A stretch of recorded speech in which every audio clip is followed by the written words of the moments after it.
فسجد الملائكة كلهم أجمعون إلا إبليس أبى أن يكون مع الساجدين.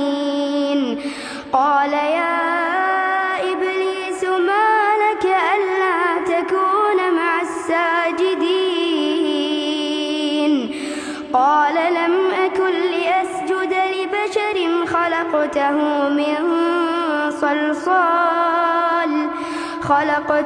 من صلصال من حمأ مسنون.